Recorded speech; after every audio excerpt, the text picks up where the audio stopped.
আপনি কি heart attack থেকে বাঁচতে চান? আপনার শরীর থেকে ব্যথা দূর করতে চান? আসসালামু আলাইকুম ওয়া রাহমাতুল্লাহি ওয়া বারাকাতুহু।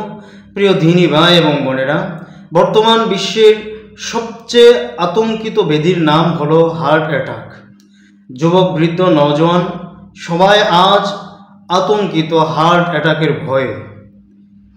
আমরা যদি হার্ট অ্যাটাক থেকে বাঁচতে চাই তাহলে আমাদের করণীয় হলো রাসূলুল্লাহ সাল্লাল্লাহু আলাইহি ওয়াসাল্লামের শিখানো আমল। রাসূলুল্লাহ সাল্লাল্লাহু আলাইহি ওয়াসাল্লামের সাহাবী হযরতে উসমান ইবনে আবিল আস রাদিয়াল্লাহু তাআলা আনহুর বর্ণনা, তিনি বলেন, আমি রাসূলুল্লাহ সাল্লাল্লাহু আলাইহি ওয়াসাল্লামের কাছে গেলাম। আমার বুকে প্রচণ্ড ব্যথা হচ্ছিল, মনে হচ্ছিল যেন আমি মারা যাব। তো রাসূলুল্লাহ সাল্লাল্লাহু আলাইহি ওয়াসাল্লাম আমাকে বললেন, হে উসমান, তোমার ডান হাত তোমার ব্যথার জায়গায় রাখো, তোমার ডান হাত তোমার বুকের উপর রাখো এবং 7 বার এই দোয়াটি পাঠ করে মালিশ করো। দোয়াটি হলো, আউযু বিইজ্জাতিল্লাহি ওয়া কুদরাতিহি মিন শাররি মা আজিদু। নবীজি সাল্লাল্লাহু আলাইহি ওয়াসাল্লাম সাহাবীকে এই দোয়া শিখালেন।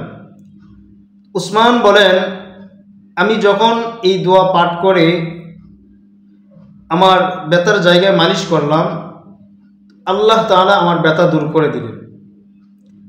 পরবর্তীতে আমার পরিবার এবং অন্যান্য সকল মানুষকে আমি এই আমল করার নির্দেশ দিতাম।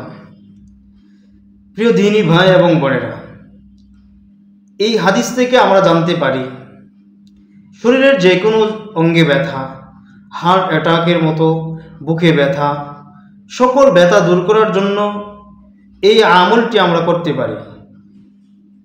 এই দোয়াটি 7 বার পরে আমরা মালিশ করে বুকে ফুঁক দিয়ে, তাহলে আশা করা যায় আল্লাহ তাআলা আমাদের সকলকে সকল প্রকার ব্যথা থেকে হেফাজত করবেন ইনশাআল্লাহ। হাদিসটি এসেছে সহিহ মুসলিম শরীফের 2202 নম্বর হাদিস, আবু দাউদ শরীফের 3891 নম্বর হাদিস এবং মুয়াত্তা মালিক 1696 নম্বর হাদিস, তিরমিজি শরীফের 2080 নম্বর হাদিস। আসুন আমরা সবাই এই হাদিসের উপর আমল করে হার্ট অ্যাটাক থেকে